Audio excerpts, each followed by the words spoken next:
દિવાળી તહેવાર શાંતિથી ઉજવાય તે માટે અમદાવાદ ગ્રામ્ય પોલીસે બોપલ પોલીસ સ્ટેશન ખાતે મીટિંગનું આયોજન કર્યું હતું। મીટિંગમાં ગ્રામ્ય એસપી, ડીવાયએસપી અને તમામ પીઆઈ હાજર રહ્યા હતા। તેમજ સોસાયટી ચેરમેન, આંગણિયા પેઢીના માલિક, જ્વેલર્સ અને સિક્યોરિટી એજન્સી સાથે મીટિંગ પણ કરી। દિવાળી દરમિયાન સાવચેતી રાખવા બાબતે સૂચનો પણ આપવામાં આવ્યા। રોકડ રકમ, સોના ચાંદીના ઘરેણાં કે કોઈ કિંમતી ચીજ વસ્તુની હેરફેર કરતા સમયે ખાસ ધ્યાન રાખવું। સોસાયટીના સભ્યો દિવાળી દરમિયાન ઘરની બહાર જાય તો પોલીસને જાણ કરવા સૂચન કર્યા। દરેક સિક્યોરિટી ગાર્ડનું ઓનલાઈન રજીસ્ટ્રેશન કરવામાં આવશે।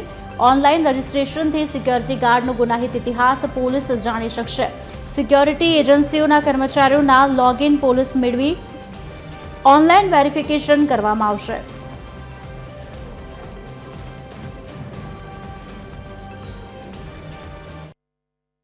દિવાળીના પર્વ जो है બધા લોકો વ્યવસ્થિત અને શાંતિ રીતે ઉજવે એને માટે લોકોને શું તકેદારી રાખવાની છે અને પોલીસ કઈ રીતે એની સુરક્ષામાં તૈનાત રહેશે એની જાણકારી આપવા માટે અને આજે તકેદારી માટે શું શું એને સૂચનાઓ ફોલોઅપ કરવાની છે એને માટે આ મીટિંગ રાખવામાં આવેલી છે। આ મીટિંગમાં તમામ સોસાયટીઝના ચેરમેન, જ્વેલર શોપના ઓનર્સ, સિક્યોરિટી એજન્સીઝના ઓનર્સ અને આંગણિયા પેઢીના જે કર્મચારીઓ અને બેંકના ઓફિસર્સ એ તમામ લોકો જે કિંમતી વસ્તુઓ સાથે અને જે મોટી રકમ સાથે જે જોડાયેલા જે કર્મચારીઓ છે એ તમામને આજ બોલાવીને જે સૂચના આપવામાં આવી હતી। આ વર્ષે બોપલ ગ્રામ્ય પોલીસ અધિક્ષક શ્રી ઓમપ્રકાશ જાટ સાહેબ, ડીવાયએસપી શ્રી ગોસ્વામી સાહેબ અને બોપલ પીઆઈ બીટી ગોહિલ સાહેબ દ્વારા જે આજ આયોજન કરવામાં આવેલું છે કે દિવાળી અંતર્ગત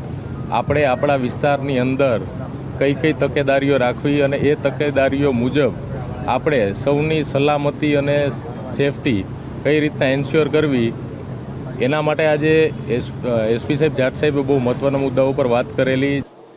પોલીસે સૂચન એવું કર્યું છે કે દિવાળીનો સમય છે, તહેવારનો સમય છે, આંગળીયામાં પૈસાની અવરજવર થતી હોય છે, કેસ વધારે પ્રમાણમાં હોય છે, તો જે બી માણસ આંગળીયા ઉપર પૈસા લેવા કે આપવા માટે આવે છે તો તેઓનું આઈડી પ્રૂફ લેવું, કેમેરા સીસીટીવી મોનિટરિંગ ઉપર રાખવા, ચાલુ રાખવા અને ધ્યાન રાખવું। કોઈ પણ શંકાસ્પદ લાગે તો તરત પોલીસ સ્ટેશનમાં જાણ કરી અને પોલીસ સ્ટેશનનો અધિકારીશ્રીઓનો એમનો સલાહ લઈને એમને સ્થળ ઉપર બોલાવીને મદદ લેવી।